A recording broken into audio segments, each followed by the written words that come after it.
ओम शांति। आज के इस प्रातःकालीन सत्र में हमारे बीच में पधारे हैं आदरणीय राजयोगिनी उषा दीदी जी। एक हाथ हिलाकर हम आपका स्वागत करते हैं, सत्कार करते हैं, अभिनंदन करते हैं।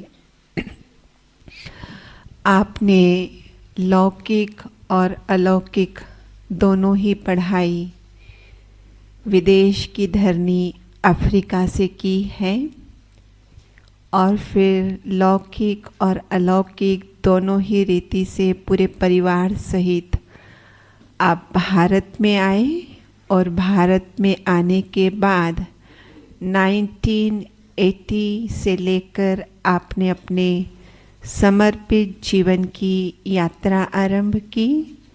1980 से 1992 तक मुंबई सेवा केंद्र विले पार्ले सेवा केंद्र पर रहकर आपने अपनी सेवाएं दी और उसके बाद 92 में ही आप हेडक्वार्टर में आ गए। बहुत बड़ा आपको सुंदर सौभाग्य मिला मधुबन निवासी बनने का और तब से लेकर आज दिन तक हेडक्वार्टर में रहकर आप देश विदेश में अपनी सेवाएं दे रहे हैं।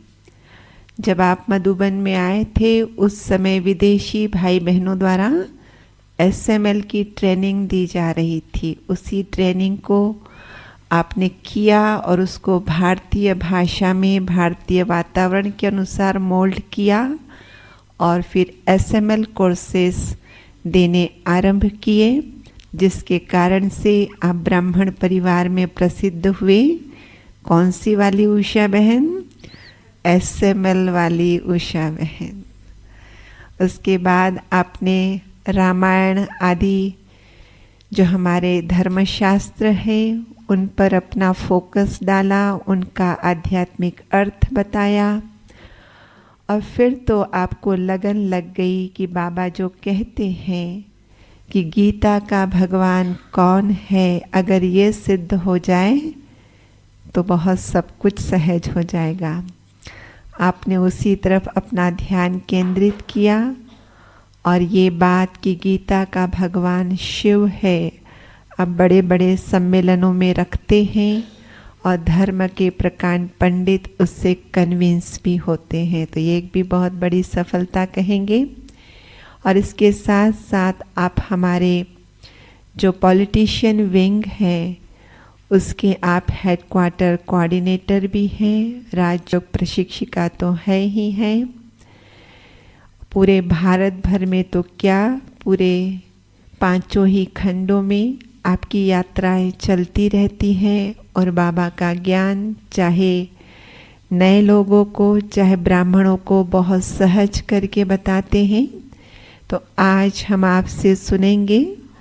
जनवरी का मास चल रहा है। ब्रह्मा बाबा अव्यक्त होने से पहले 3 शब्दों में अंतिम शिक्षा देकर गए।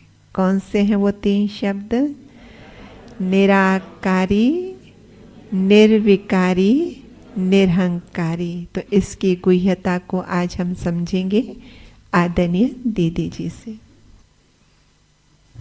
ओम शांति।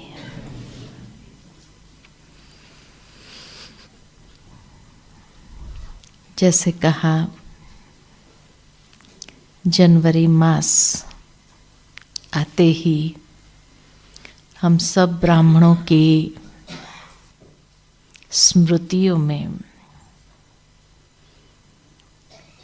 अव्यक्त ब्रह्मा बाबा की विशेष जीवन चरित्र सामने आने लगता है और उसमें भी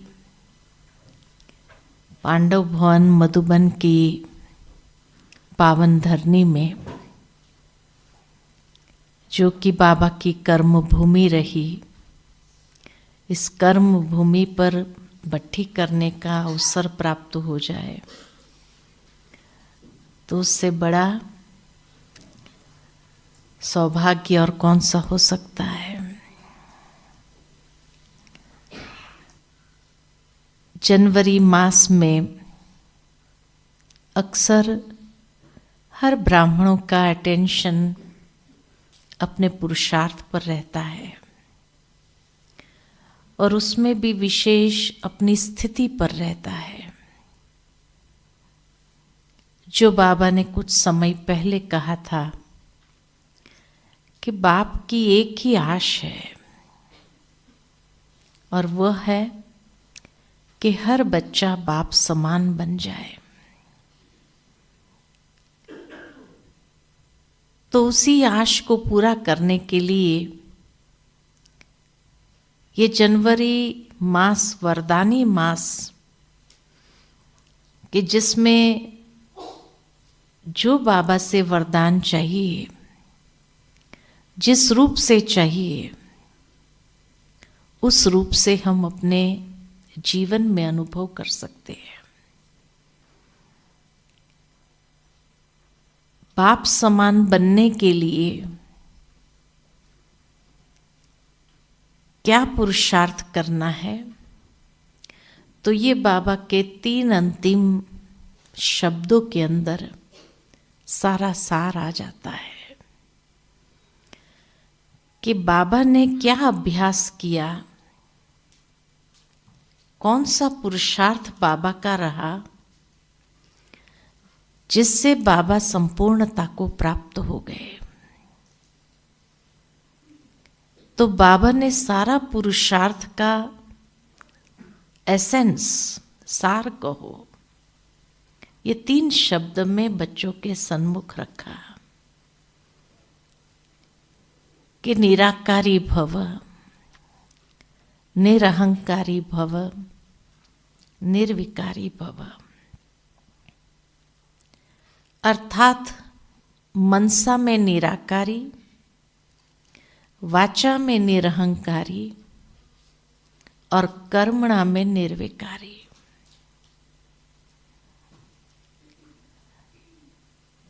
जितना जितना निराकारी स्थिति के लिए हम प्रैक्टिस करते जाते हैं, जैसे बीच में भी बाबा ने कहा था कि बच्चे सारे दिन में कम से कम 24 बार आकारी निराकारी का अभ्यास करो।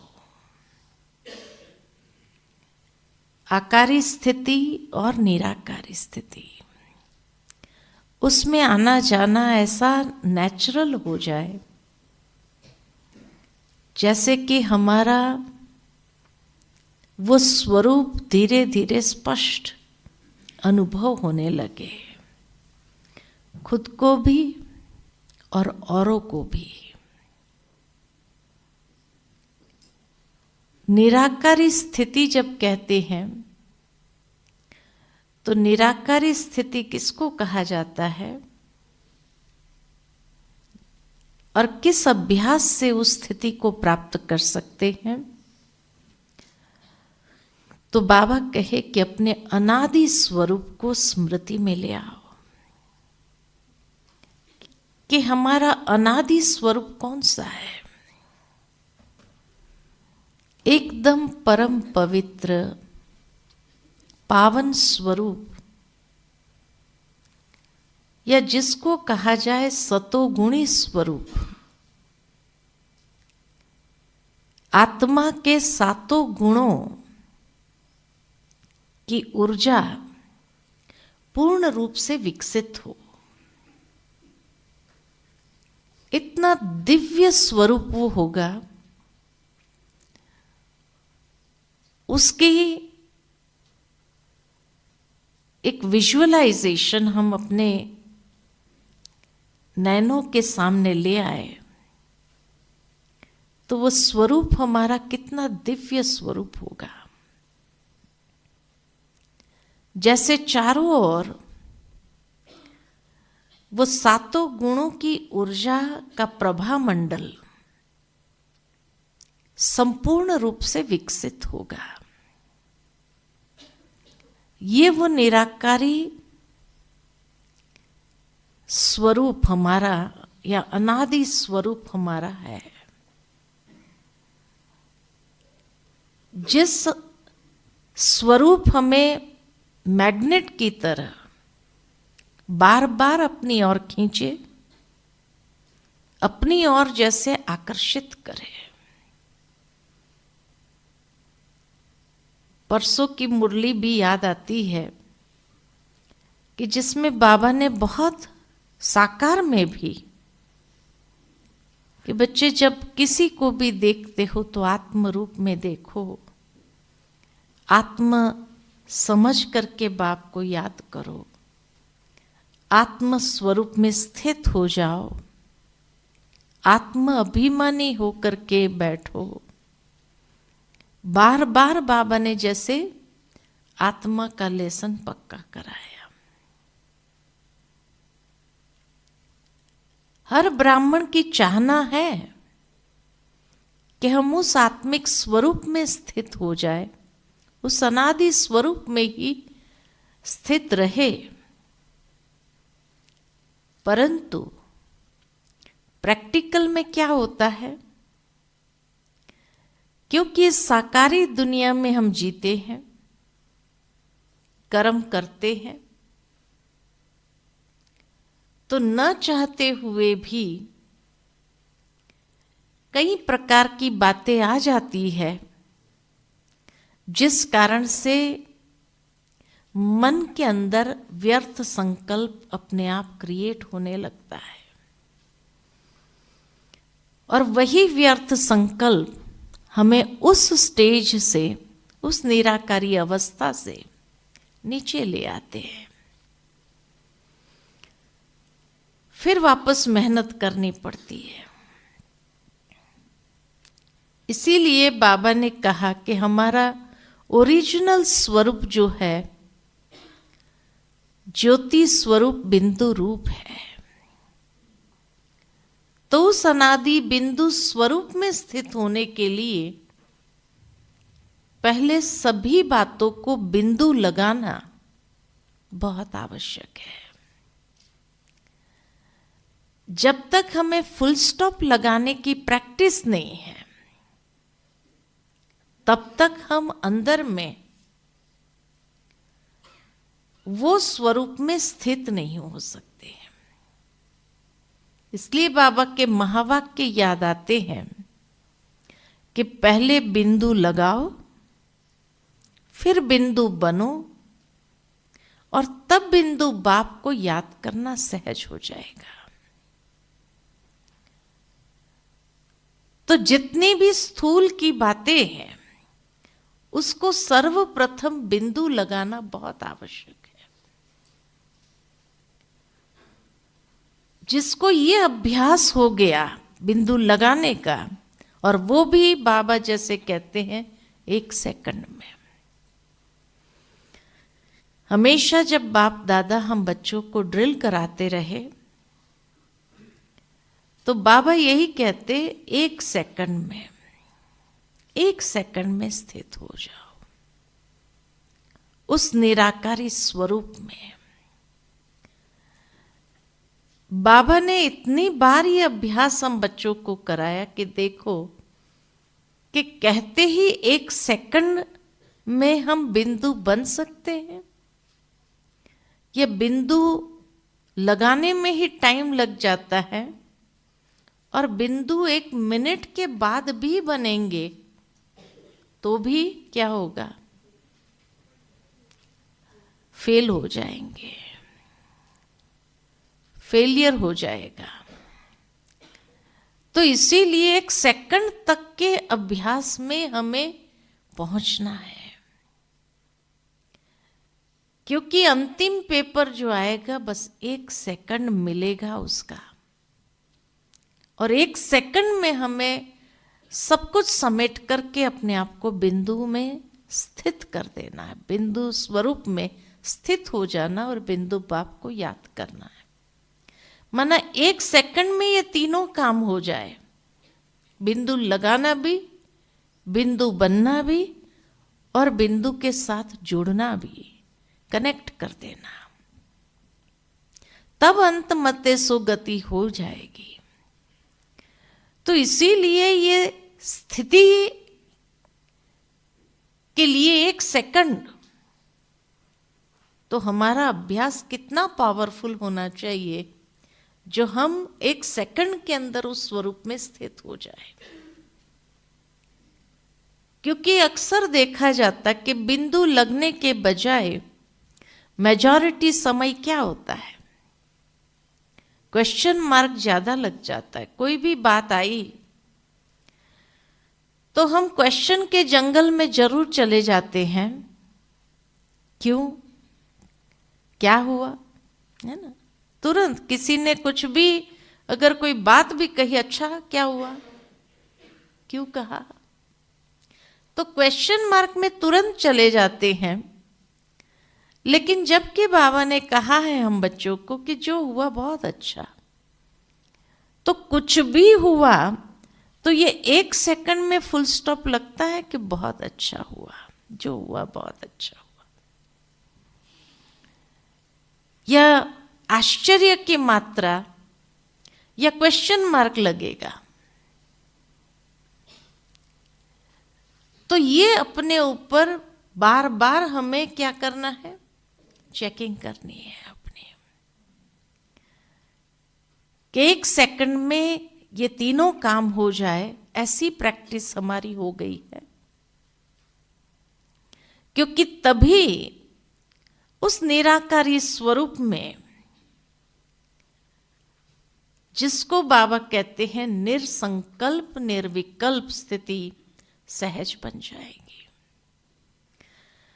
निर्विकल्प तो है, परंतु जिसको कहा जाए निर्संकल्प,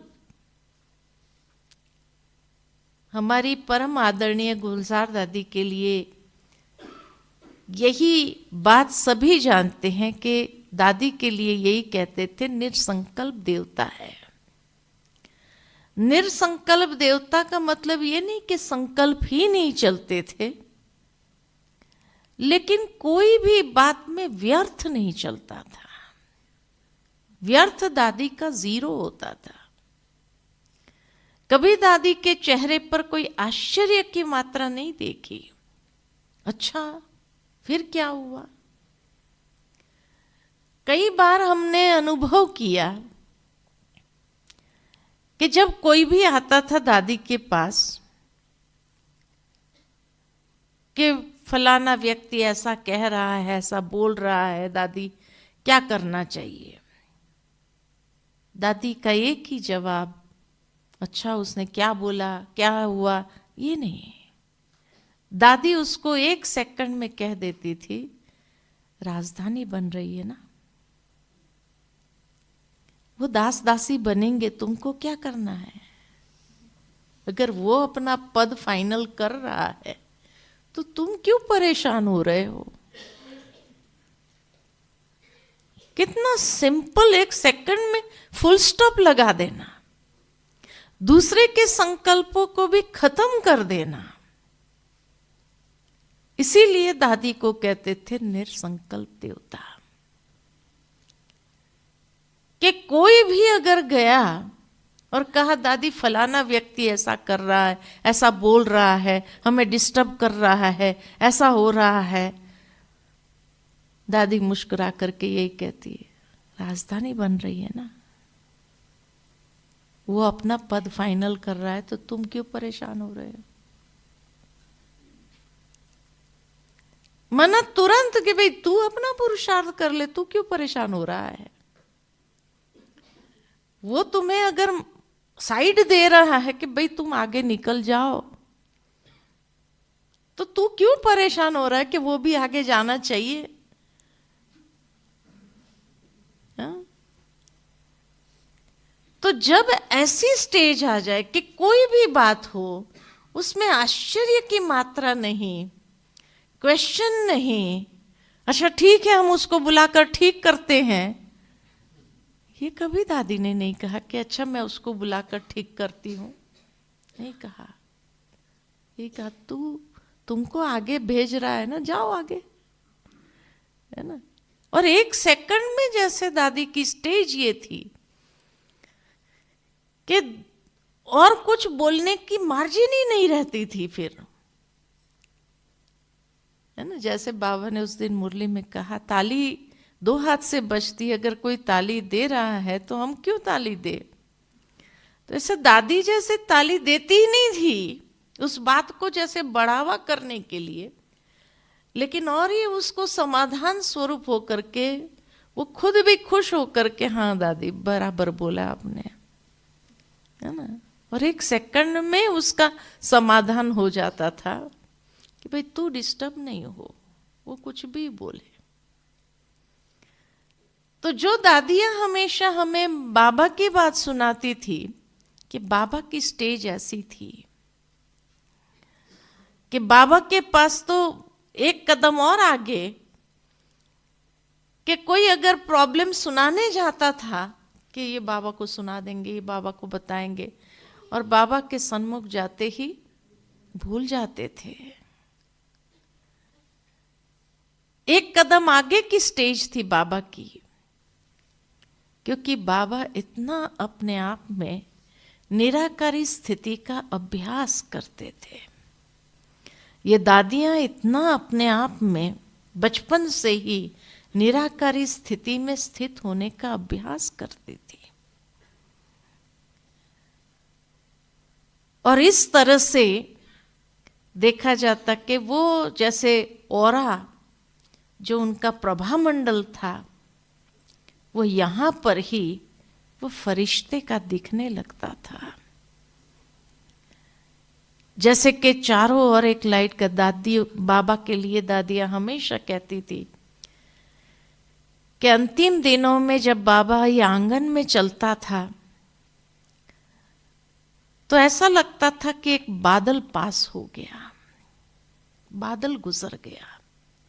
इतनी बाबा की लाइट स्टेज थी कि जैसे कि सामने वाला भी देखता रह जाता, कि जैसे एक प्रकाश का गोला कहो, एक बादल कहो, इतना हल्का बादल ऐसे पास हो गया।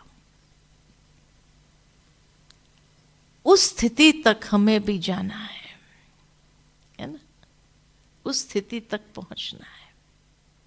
इसलिए बार बार ये स्मृति स्वरूप होना, निराकारी स्मृति, निराकारी स्वरूप की स्मृति में अपने आप को सेट कर देना है।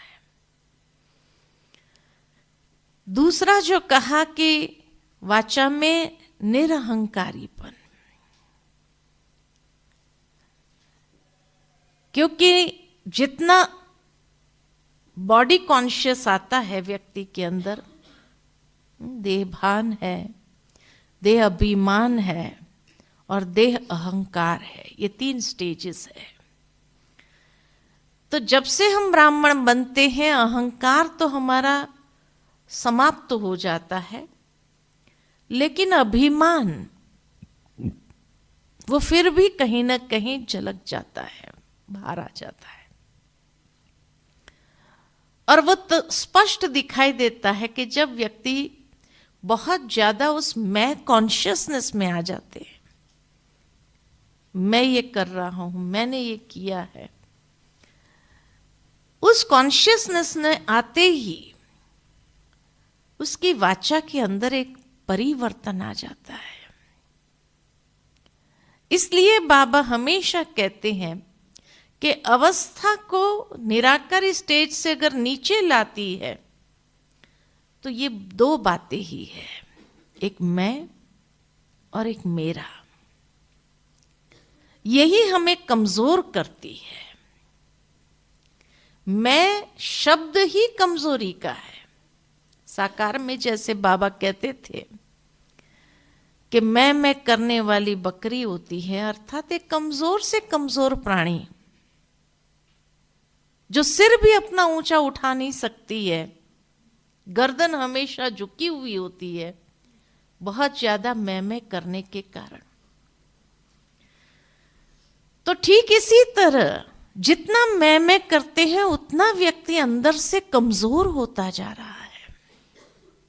वो हमें शक्तिशाली नहीं बनाता है, और उतनी कमजोरी बढ़ती जाती है तो जो आत्मा का सशक्त स्वरूप होना चाहिए वो सशक्त स्वरूप नहीं हो पाता है। इसलिए बाबा हमेशा कहते रहे कि बच्चे अगर मैं और मेरा का प्रयोग करना भी है तो भी अति शुद्ध रूप में किया जाए, कि मैं माना मैं शुद्ध पवित्र आत्मा, ये शुद्ध रूप में प्रयोग किया जाए।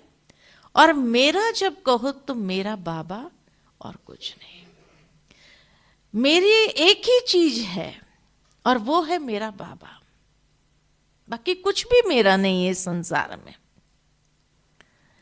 तो इसीलिए बाबा कहे दिल से इसका प्रयोग करेंगे मैं और मेरे का शुद्ध स्वरूप में, तो देखा जाता है कि जो अशुद्धपन का मैं और मेरा है वो बहुत जल्दी समाप्त हो जाएगा। और तभी जो निमित्त भाव और निर्माण भाव ये हमारा विकसित होगा,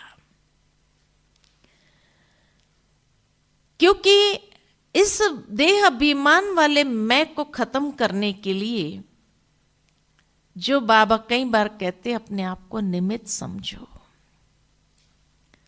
निमित्त समझेंगे तो अपने आप निर्माणता आएगी आएगी,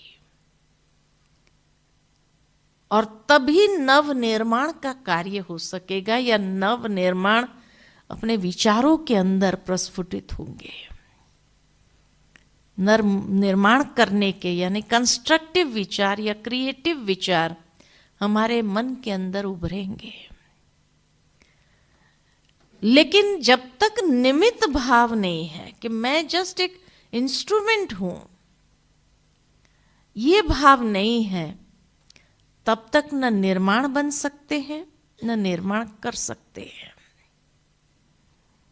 यानी मेरा नई दुनिया के निर्माण में योगदान 0 हो जाता है। तो इसीलिए निमित्त भाव, जैसे हमारी मातेश्वरी जी कहते थे, हुक्म ही हुक्म चलाए रहा है। यह बड़ी दादी हमेशा कहती थी, दादी का ये विचार है, बाबा करन करावनहार है, बाबा करा रहा है। कभी दादी के मुख से, प्रैक्टिकल में प्रकाशमणि दादी के मुख से भी कभी मैं शब्द का प्रयोग नहीं हुआ। ब्रह्मा बाबा के मुख से तो हुआ ही नहीं है, उसका सर्टिफिकेट तो शिव बाबा ने अव्यक्त मुरली में दिया ही है। मातेश्वरी जी के मुख से भी कभी मैं शब्द का प्रयोग नहीं हुआ। लेकिन चलो मम्मा बाबा को नहीं देखा, दादियों को तो देखा हमने। तो प्रकाशमणि दादी के मुख से भी कभी भी मैं शब्द का प्रयोग नहीं हुआ। अगर दादी को अपना कोई विचार देना भी होता था तो भी दादी हमेशा ये कहती थी, दादी का ये विचार है।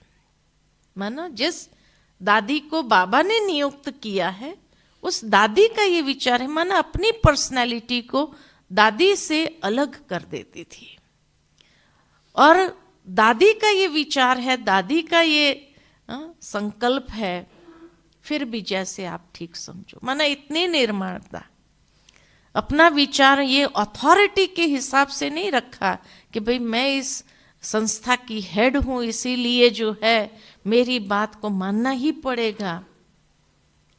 कोई भी विचार आता था दादी को, तो दादी हमेशा मधुबन निवासियों का फैमिली मीटिंग करती थी। यही ये मेडिटेशन हॉल में हमेशा होता रहा। और उसमें जो विचार दादी को कभी अमृत वेले आया, कभी कब आया मन में, तो दादी मधुबन वालों के साथ में कि आप सब क्या समझते हो, ये विचार जो आया मुझे अमृत वेले, इसको प्रैक्टिकल कर सकते हैं। इस तरह से जो है दादी हमेशा उस बात को रखती थी। लेकिन मैं सोचती हूं, मैंने ये समझा है, मैं ये कहती हूं, इसीलिए आप सबको भी करना है, नहीं। दादी का ये विचार है। दादी को आज सुबह सुबह संकल्प आया, आप लोग क्या समझते हो, करना चाहिए। ऐसे घर वालों से दादी हमेशा बैठ करके जैसे चिट चैट करती थी और दादी पूछती थी।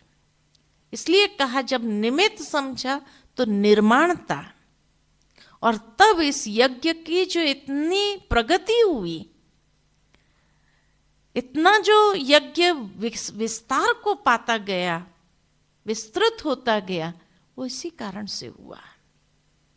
जितना विस्तृत और कोई ऑर्गेनाइजेशन को आप देखो दुनिया के अंदर, और कोई इंस्टीट्यूशन को देखो, और कोई धार्मिक संस्थाओं को देखो, नहीं कर पाए, क्योंकि हर जगह अहम क्लैश होता ही है ना। और कई बार होता है अहंकार, लेकिन लोग क्या कहते हैं, मेरे मन का भाव ऐसा नहीं था, है ना। खाली शब्द निकल गया, लेकिन मेरे मन का भाव ऐसा नहीं था। तो जहां अहंकार होता है वहां हमेशा मेरा भाव, मेरी भावना में ये बात नहीं थी, है ना। तो भावना हमेशा इमर्ज हो जाती है। और इसलिए बाबा कहे अगर भावना में नहीं था तो वाचा में आ ही नहीं सकता है। कहीं ना कहीं सूक्ष्म में या तो हमें पहचान नहीं है कि मेरे भावना में भी ये बात समाई हुई है, उसका अटेंशन नहीं है हमें, तभी वो बात निकल जाती है। और फिर हमें सॉरी करना पड़ता है, माफ करना, मेरे भाव में तो ऐसा नहीं था, लेकिन अगर आपने समझ लिया हो तो सॉरी करना पड़ा ना। क्यों करना पड़ा? सूक्ष्म में कहीं होगा तभी तो करना पड़ा। दूसरा, जैसे बाबा हमेशा कहते हैं कि अभिमान वालों को अपमान की फीलिंग बहुत जल्दी आ जाती है। या जैसे संडे की मुरली में हम सभी ने फीलिंग का फ्लू कैसे बढ़ता है, ये सभी सुना कि सबसे पहले तो फ्लू आएगा तो क्या होगा, हाथ पैर हिलने लगेगा, शिवरिंग आती है, अवस्था हिलती है, अंदर में बहुत डिस्टर्ब हो जाता है। फीलिंग आई ना, फिर मुंह कड़वा हो जाता है, फिर मुंह कड़वा हो जाने के बाद खाना पीना अच्छा नहीं लगता है, खाना पीना अच्छा नहीं लगता, फिर क्या होता है, अंदर कमजोरी बढ़ जाती है ना। और उसको ठीक होने में कितना समय लग जाता है। तो ये स्पष्ट है कि कहीं न कहीं अहंकार मात्रा में है, तभी फीलिंग आई। अगर फीलिंग ही ना आए, फीलिंग प्रूफ जिस समय हो जाए हम, वो तभी होंगे जब हमारे अंदर इतनी स्पिरिचुअल इम्यूनिटी होगी। जिस तरह दुनिया में लोग कहते हैं कि फिजिकल इम्यूनिटी ज्यादा होती है तो कैसे भी वातावरण में चले जाओ, कोई भी वायरस अटैक नहीं कर सकता है आपको, फिजिकल इम्यूनिटी इतनी चाहिए। ठीक इसी तरह इस पुरानी दुनिया में तो हर रोज कोई ना कोई बात होनी ही है, कुछ ना कुछ कोई ना कोई बोलने वाला होगा ही। तो जब स्पिरिचुअल इम्यूनिटी बहुत क्षीण है, कम है, तब बात बात में फीलिंग जरूर आनी है। स्पिरिचुअल इम्यूनिटी को बढ़ाने की आवश्यकता है। और स्पिरिचुअल इम्यूनिटी को बढ़ाएंगे कैसे? तो जो बाबा कहते हैं मुरली कभी मिस नहीं करना है, क्योंकि जितना हम मुरली का अध्ययन करते हैं, खाली सुनना नहीं है, उसके ऊपर अध्ययन करते हुए उसको धारण करना है, समाना है अपने अंदर, तब हमारी स्पिरिचुअल इम्यूनिटी बढ़ेगी। यानी दूसरे शब्द में कहा जाए तो जितनी अंदर में स्पिरिचुअल मैच्योरिटी होती है उतनी स्पिरिचुअल इम्यूनिटी हाई है। अगर स्पिरिचुअल मैच्योरिटी ना हो तो स्पिरिचुअल इम्यूनिटी बहुत लो होगी। जिस तरह दुनिया के अंदर कोई मैच्योर व्यक्ति है कोई छोटे अगर कैसी भी हरकत करते हैं तो क्या समझते, छोटा है छोड़ दो, है ना, उसको समझ नहीं है। छोटे बच्चा, इमेच्योर व्यक्ति अगर कुछ बोलता है तो वो इग्नोर कर सकता है, क्योंकि जानता है कि इसके अंदर मैच्योरिटी नहीं है। थोड़ा बड़ा होगा, अपने आप मैच्योर होगा, समझदार होगा, तो ऐसा थोड़ी बोलेगा। तो इमैच्योर व्यक्ति की फीलिंग नहीं होती है, क्योंकि समझ सकते हैं कि ये इमैच्योर है। हाँ, लेकिन कोई समझदार अगर बोले तो फिर फीलिंग आती जरूर है दुनिया के अंदर, है ना। लेकिन फिर भी कहेंगे कि हाँ, स्पिरिचुअल मैच्योरिटी की कमी है। इतना समय से अगर हम ज्ञान सुन रहे हैं तो उस ज्ञान की धारणा ऐसी हो जानी चाहिए, वो स्पिरिचुअल मैच्योरिटी हमारी फुल्ली विकसित हो जानी चाहिए। इतना ज्ञान हमने सुना है, समाया है अंदर में, लेकिन फिर भी अगर फीलिंग आती है तो इसका मतलब क्या हुआ? स्पिरिचुअल मैच्योरिटी की कमी है। वो समझ को हम अप्लाई नहीं कर पा रहे हैं ना। तो इसीलिए खाली वो सुनने तक रह गया, वो समझ के रूप में प्रैक्टिकली धारण नहीं हुआ। तो इसीलिए बाबा कहे, जहां अहंकार है या अभिमान का अंश भी होगा तो फीलिंग जरूर आनी है, और फीलिंग आएंगी तो कुछ अयोग्य शब्द भी निकलेंगे मुख से। जब भी फीलिंग आती है तो क्या होता है फिर? अयोग्य शब्द वो निकलता ही है मुख से। तो इसीलिए निरहंकारी जो बाबा कहते हैं, निरहंकारी माना इतना स्वभाव में या भाव स्वभाव में सरलता, सहजता, ट्रांसपेरेंसी जिसको कहा जाए, पारदर्शिता स्वभाव में आ जाती है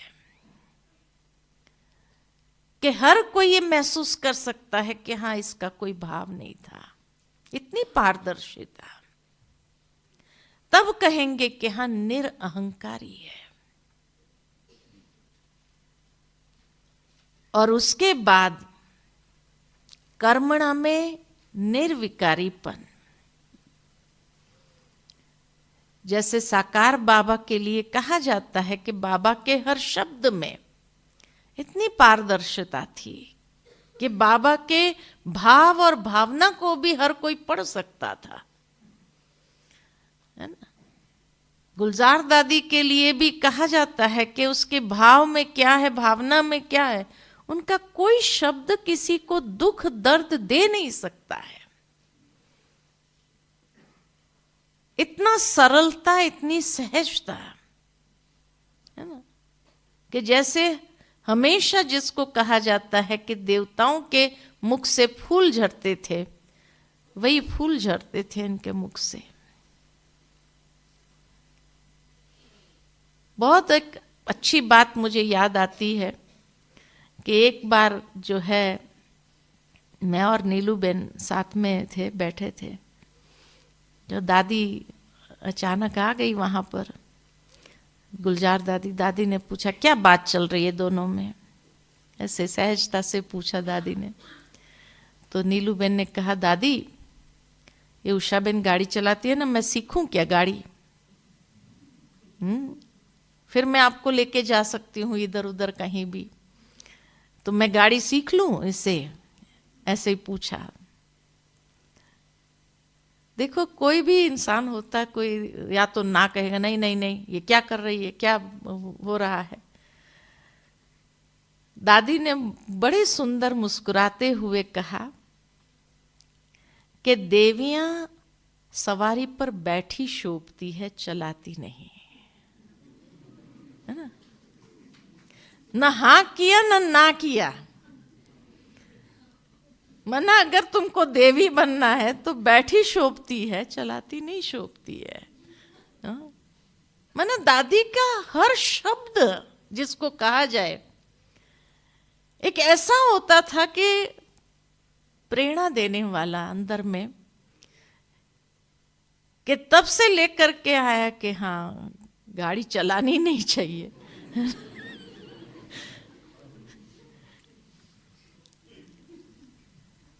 और इसीलिए तब से संकल्प ये लिया कि हाँ भाई नीचे शांतिवन में अंदर अंदर भले चला सकते हैं लेकिन बाहर नहीं, है ना। दादी को पूछा, दादी हाँ अंदर अंदर तो चला सकते हैं ना, तो कहा हाँ ठीक है भले चलाओ। बोले कहने का भावार्थ कि दादी कभी भी कोई बात अगर ना भी करनी तो इतना सुंदर तरीका होता था दादी का बोलना कि जिससे अपने आप हम समझ सकते थे कि हाँ भाई क्या करना चाहिए हमें।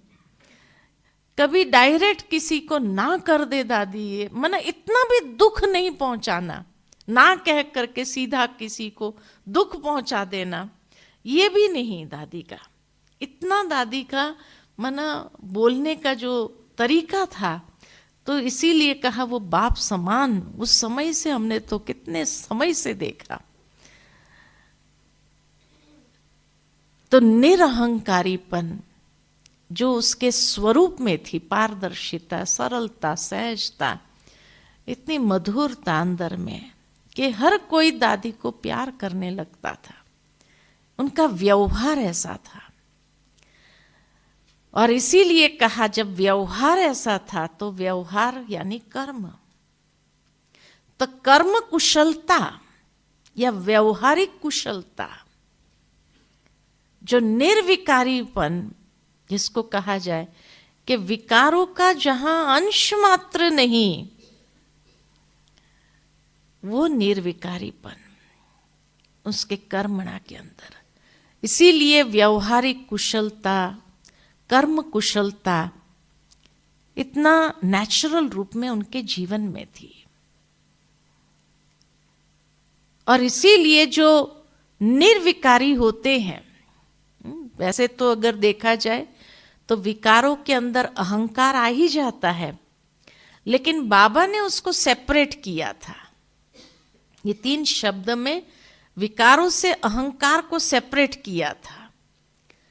निरहंकारी और निर्विकारी, ये बात दोनों जैसे कही अपने शब्दों के अंदर। तो क्यों कहा? क्योंकि जैसे अहंकार को कहा जाता है सभी बुराइयों की जड़ है, तो इसीलिए पहले जड़ को खत्म करना, फिर विकारों को खत्म करना आसान हो जाता है। बड़े बड़े विकारों को तो आते ही खत्म कर ही देते हैं, लेकिन उसके जो बाल बच्चे अंश जो है वो बहुत अधिक है, और वो अभी भी कमजोरी के रूप में कहीं ना कहीं इंसान के जीवन के अंदर अभी भी है। इसीलिए जो है वो जैसे उसमें से बाहर नहीं आ पाता है। किसी ने बहुत सुंदर एक बार उस बात को कहा था, शायद दादी जानकी ने इस बात को कहा था कि देखो काम विकार जो है सताता है, मनुष्य की दृष्टि, वृत्ति सबको जैसे सताता है। अनेक प्रकार के संकल्प उसके मन के अंदर उत्पन्न हो जाते हैं तो सताने लगता है। खाली भी बैठा होगा तो भी अंदर जैसे वो विचार उसको सताता है। तो काम विकार सताता है, क्रोध जलाता है, क्रोध जो है जलाता है, लोभ भटकाता है, लोभ को प्राप्त करने, जो चीज चाहिए मुझे उसकी प्राप्ति के लिए कितना भटकना पड़ता है ना। तो लोभ भटकाता है, मोह फंसाता है, और अहंकार उल्टा लटकाता है ना। तो काम सताता, कोई भी कामना है वो सताती है इंसान को, बार बार बार बार बार विचार के अंदर आती रहेंगी। तो काम सताता है, क्रोध जलाता है, लोभ भटकाता है, मोह फंसाता है और अहंकार उल्टा लटकाता है। तो ये बड़े बड़े विकार तो समाप्त हो गए, लेकिन उसके बाल बच्चे, और इसीलिए जब भी ये विकारों के वश हो जाता है इंसान, तब जब जब ये वश हुआ, तब कोई ना कोई बंधन क्रिएट हुआ। तो निर्बंधन नहीं बन सकते। अगर निर्विकार नहीं तो निर्बंधन नहीं। वो कोई ना कोई बंधन को जरूर क्रिएट करता है। या तो बंधन क्रिएट करेगा या तो विघ्न क्रिएट करेगा। इसीलिए दुनिया में भी कहा जाता है, problems are the creation of a weak mind. कोई भी समस्याएं जो है ये कमजोर दिमाग की उपज है ना, कोई ना कोई कमजोरी की उपज है। तो या तो ये विघ्न क्रिएट करेगा या बंधन क्रिएट करेगा, कोई ना कोई विकार। तो निर्विकारी बनने से ही तो निर्बंधन और निर्विघ्न होंगे। जब तक हम निर्विकार नहीं बने तब तक निर्बंधन निर्विघ्न नहीं हो सकते। और अगर बंधन हुआ या विघ्न आया तो भोगना तो भोगनी पड़ेगी। इसीलिए निर्विकारी, निर्बंधन, निर्विघ्न है तो वो नेचुरल योगी है। लेकिन जहां विकारों का अंश है, उसके वशीभूत हुए तो क्या होगा? बंधन भी क्रिएट होगा, विघ्न भी क्रिएट होगा, और वो भोगी यानी भोगना का अनुभव करेगा। क्योंकि वो बंधन के द्वारा जो भोगना हुई, कर्म भोग जो क्रिएट हुआ, वो कर्म भोग तो भोगना ही पड़ेगा। इसीलिए वो भोगना के स्वरूप में हमारे सामने आएंगे। चाहे छोटी छोटी भोगना का भी अनुभव कराता रहेगा, हमें मुक्त अनुभव नहीं होने देगा। तो इसलिए नेचुरल कर्म योगी बनना है या कर्म भोगी बनना है, ये हमारे ऊपर है। तो इसीलिए अंदर में सूक्ष्मता से ये चेकिंग जरूर करनी है कि कहीं कोई ना कोई कमजोरी का अंश, जिसके बार बार वशीभूत, जिसको हम कई बार सोचते हैं ये तो छोटा सा है, अंत तक ठीक हो जाएगा। वास्तव में बाबा कहे अंत तक कभी ठीक नहीं होता है, लेकिन अंत में वो इतना बड़ा स्वरूप मैग्निफाइड होकर के सामने आएगा जो फेल होने का पूरी संभावना है। लास्ट में भी जब बाबा को पूछा गया कि बाबा लास्ट में क्या आपको अनुभव हो रहा था, तो कहा कर्म भोग की, कर्म योग के साथ लड़ाई थी और धीरे धीरे कर्म भोग के हाथ पैर ढीले हो गए और कर्म योग विजयी हो गया। तो ये अंत तक भी फेल करने के लिए आएगी। अगर ब्रह्मा बाबा के सामने आ सकती है, दादियों के सामने आ सकती है, तो हम लोगों के सामने नहीं आ सकती है क्या? तो इसीलिए ये जरूर किसी न किसी रूप से फेल करने का प्रयत्न करती है।